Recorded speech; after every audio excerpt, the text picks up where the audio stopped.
Yes. Yep, you. Yes.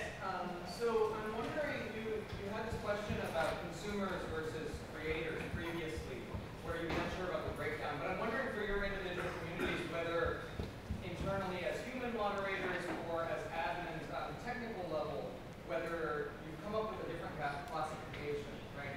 Is there, and also are there any automatic sort of flagging that you do? Like if someone's downloading all the time, right? Do you have anything that will automatically flag them as maybe a troll or things of that nature? Or are there different kinds of user behavior that you think it makes sense to talk about in a different category? Okay, so I guess the question is, in addition to contributors, viewers, are there also other types of users on our sites? For example, troublemakers. And do you have amusing names for them that you'd like to share with us? I mean, yeah, we have like a ton of troublemakers on Reddit. So, like, I don't think I can really get into any of the specific measures we take, but in general, we like to rely on human moderation. So we have some sort of site-wide global things we do, but also just like within a subreddit, the moderators are really good at like taking ownership of their space and saying like this doesn't belong here, or trying to sort of quell witch hunts and stuff like that. So yeah, I mean we do have. I mean they still are contributors though. Like they make the subreddit what it is. Like these people who might enrage me sometimes, but they're definitely a part of the site. Yeah, there's definitely on YouTube, there's a very clear distinction, obviously, between people who have accounts, people who upload videos and have accounts, and people who are just casually watching videos, right? And there are different behaviors that you need to monitor for in all of those. You know, I think that we have a team that does crazy stuff to just keep track of view counts. I mean, I figured this, Ellen asked me this earlier, so I thought this crowd might be interested in this. But one of the things that most people ask me is, why does this video have 300 views and it's so popular? Right?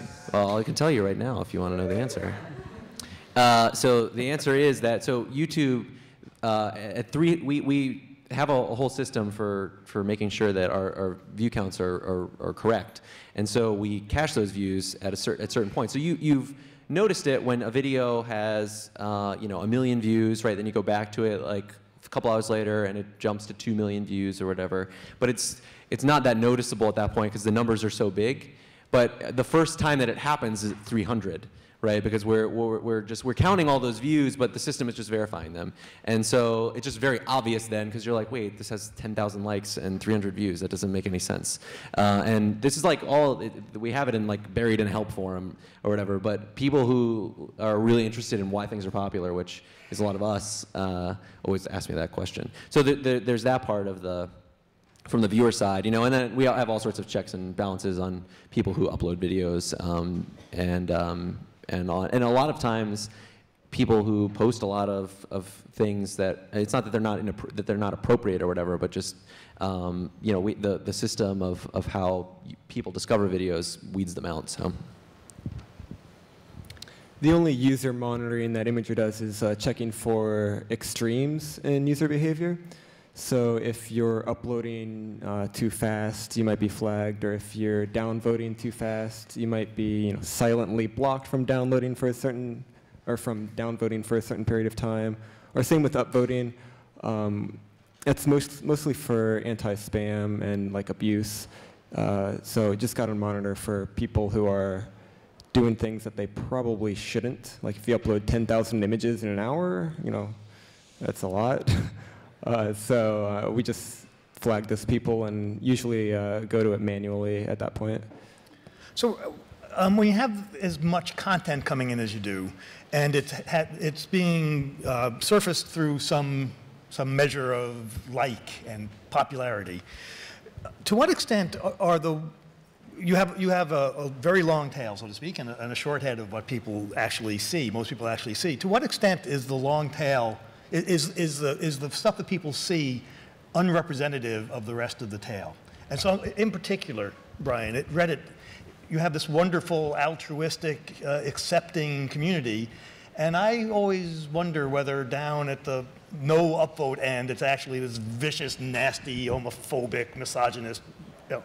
Yes, I mean they're. How consistent is the community? Like you can see for yourself. If you go to like the news sort of any subreddit, you'll see everything as that comes in. So it's like unfiltered by vote, basically.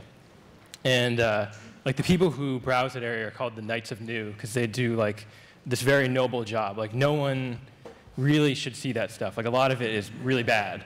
So like I would say like in the smaller subreddits that's not quite the case because like people who are submitting to them actually have something new to say or something interesting to say. So there'll just be a few posts an hour, and that's pretty good. But if you're in the default, like if you're in the new tab of pics, like go check it out.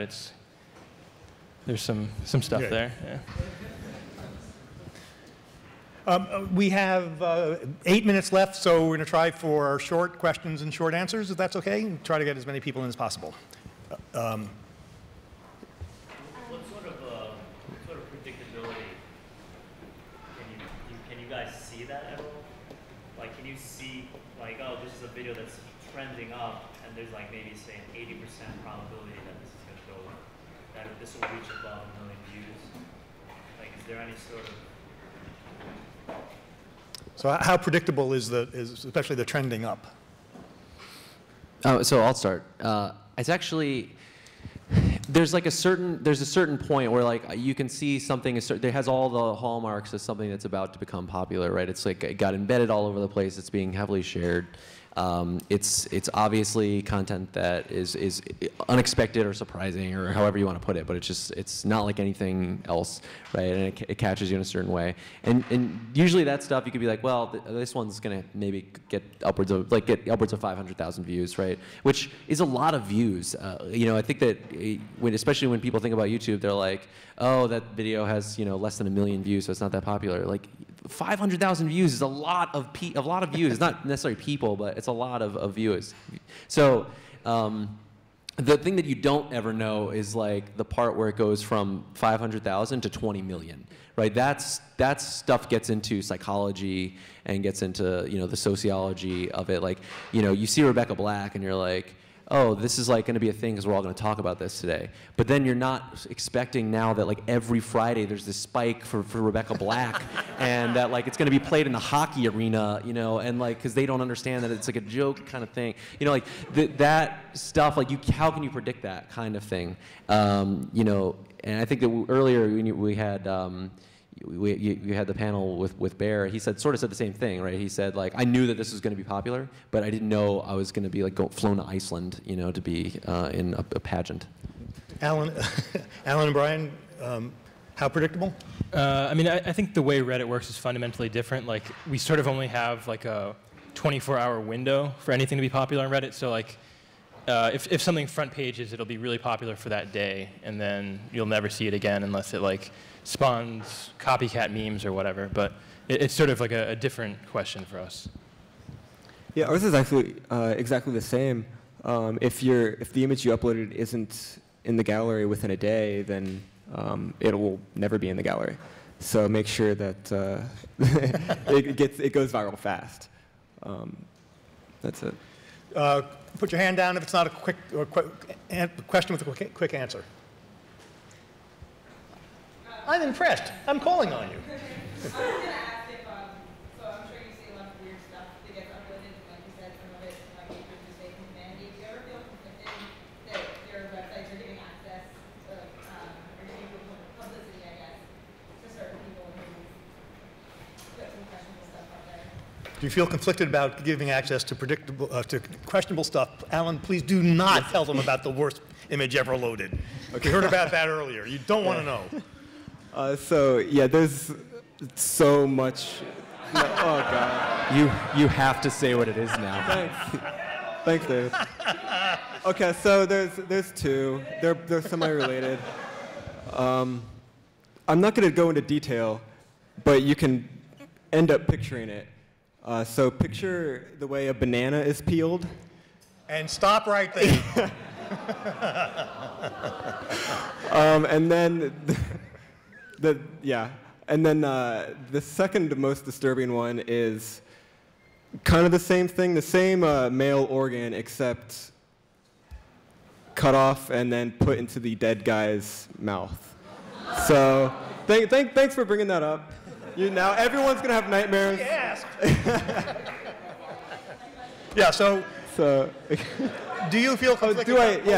Do I ever lose faith in humanity? Sometimes. But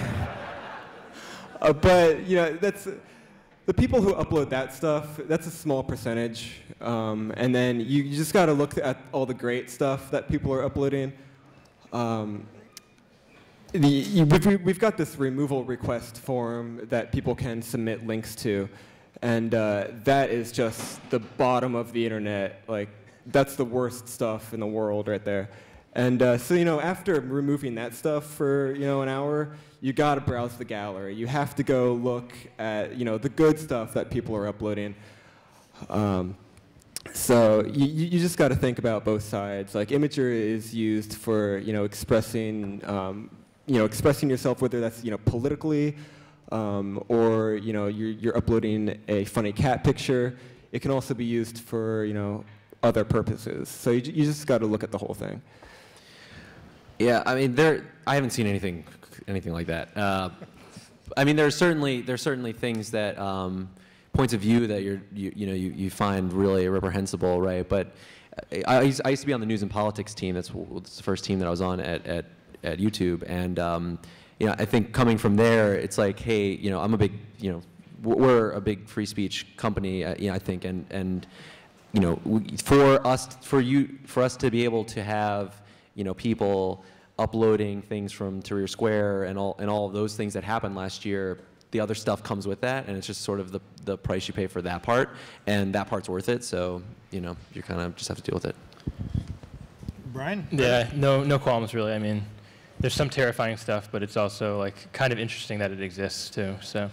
Yeah. One last and brief question.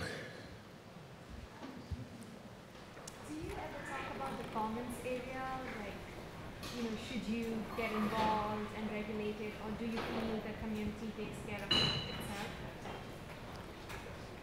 Which area? The comments area, the comments area. Do you ever feel like you should be regulating the comments area? Yeah. Yeah. Do you feel the community takes care of it itself? Do you ever have discussions about that? Is this, you want to take, or you want to start? Or? Yeah, sure. Like quick answers each, please. Like for Reddit, at least, yeah, we pretty much stay out of that. Just let the moderators and community deal with it. We have a comments team that thinks about these things, but for the most part, the video belongs to you, right? So the comments also is your thing to do what you will. So you can turn them off, you can moderate them yourselves, you can obviously allow spam comments, take them down, whatever, and that's sort of the way that we've decided to go. The comments on Imgur kind of self-moderate themselves based on the upvotes and downvotes. Like, if you get downvoted too many times, you end up in the bad comment section, and then it's like an extra click to see the bad comments, and they're even labeled bad.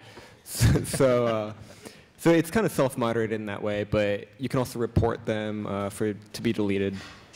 So. Okay. Well, thank you very much. Thank you for your sites, and thank you for your comments.